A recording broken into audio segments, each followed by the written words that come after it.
midda labaad anigii saaxiibadii xildhibaanada qaar ka mid ah saaka israacnay waxaan marnay ilaa iyo 9 isbaaro ama checkpoints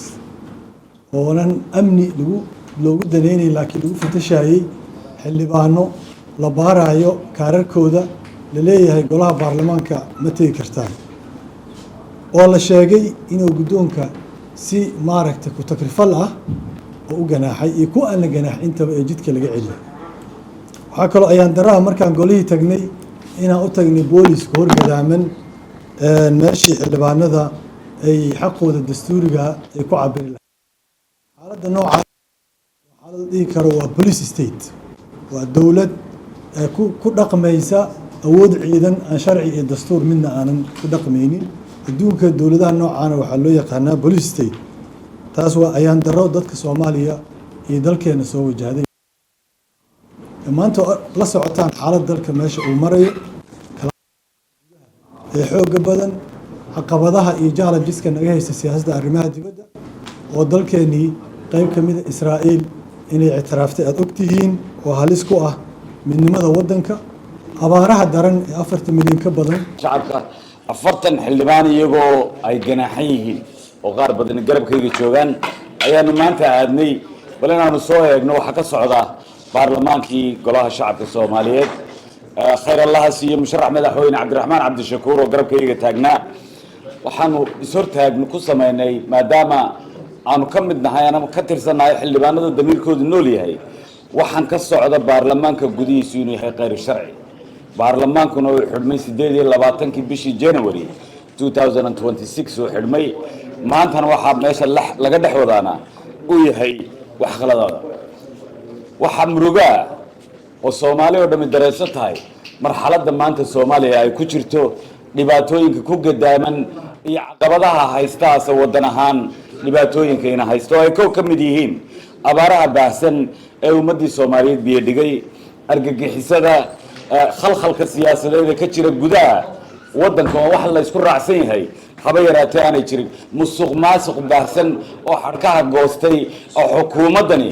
abid hirdan caalami ah oo la isku haysto jiritaankii ummadda Soomaaliyeed iyo qarankii ummadda Soomaaliyeed la isku haysto oo wax laga qabtay aysan jirin waxa ayaan daraa kuwii loogu talagalay inay samata bixiyaan Soomaaliya kuwii u dhaartay dastuurka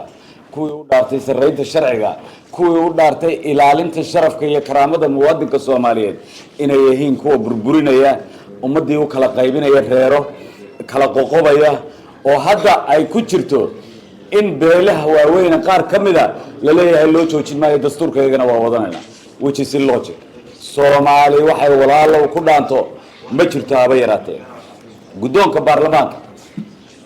oo caadeystay 3 sano iyo barka aan baarlamaanka ku soo jiray inuu ku takrifalo sharci kasto maanta oo la hor keenay wax ka bedelka dastuurka xeradii afasiyooriya u maqan maaha guddoonka baarlamaanka qura kan golaha shacabka ma aqalka sare laftiisu wuu soo raaca waxa ayaan daraa adduun ama wadan wuxuu ku dhismaa institutions dawladda Xasan Sheekh iyo Xamse Cabdi Barre waxay burburiyeen every hay'ad Soomaaliya lahay booliiska weedinka arkaya judiciary weedinka arkaya maxkamadihii weedinka arkaya xeer dejintii oo golihii shacabka intaas oo hay'ado civil society ahaa oo arrimaha bulshada ka shaqeyn jiray oo macallin iskuul ahaa oo howlka lagu doortayna warloornimo u ceel qabaan dabcan nin baa wuxuu arkay waa nin Australia Norway ka yimid oo Nairobi makhaayad ka furtay bibito marka waxa bibito ku kalifay yar marka uu bibito u qabay inuu gaar ay ka tagay oo marka warloor buu u ceel qabay iyadiiba hadda wuxuu rabaa inuu ka shaqeeyo marka waxaan leenahay madaxweyne ku hubka haystay iyagoo xildhibaanaha ku ag fadhiya tay barqadii dhigeen bay suud qabaan xildhibaanay ku leeyihiin baarlamaanka ku jira nabadda Soomaaliya iyaga ugu horeeyay dadka shaqeeya albaabkaas albaab furan ma aha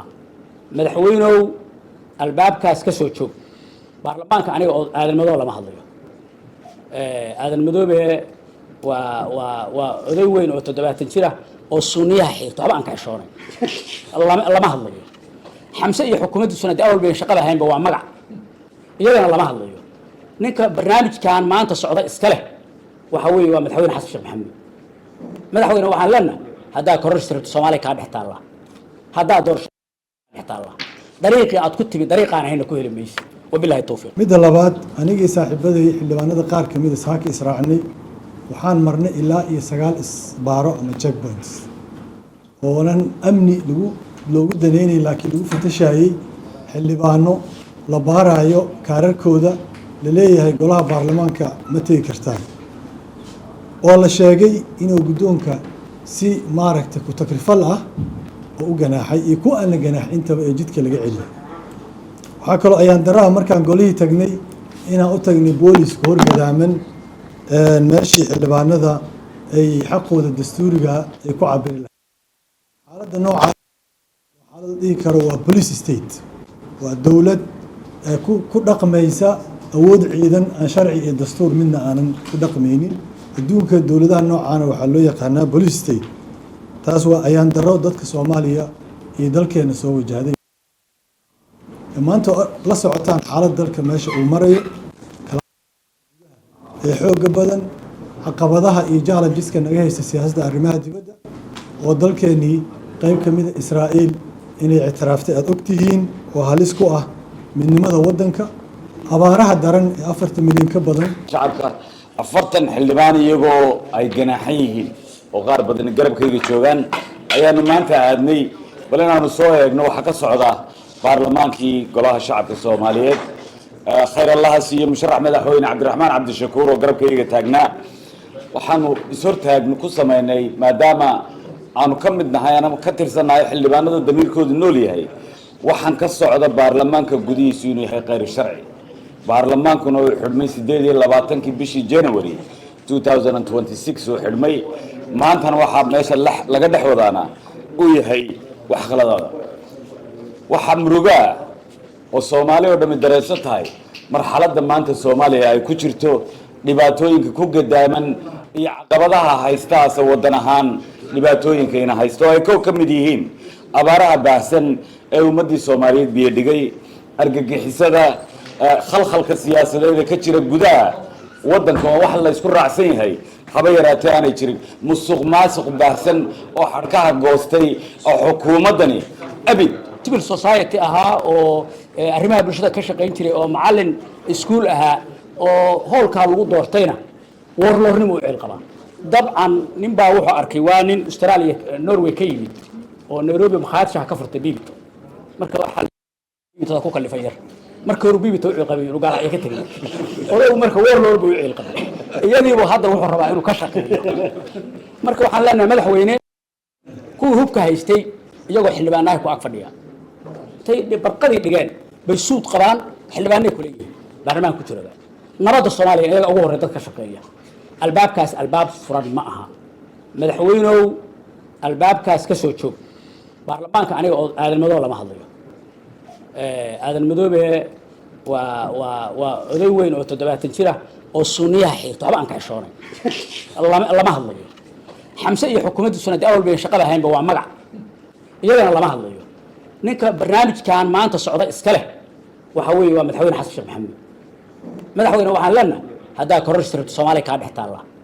haddaa doorasho dhex taala dariiqii aad ku timi dariiqaan ahayna ku heli maysid wabillahi tawfiiq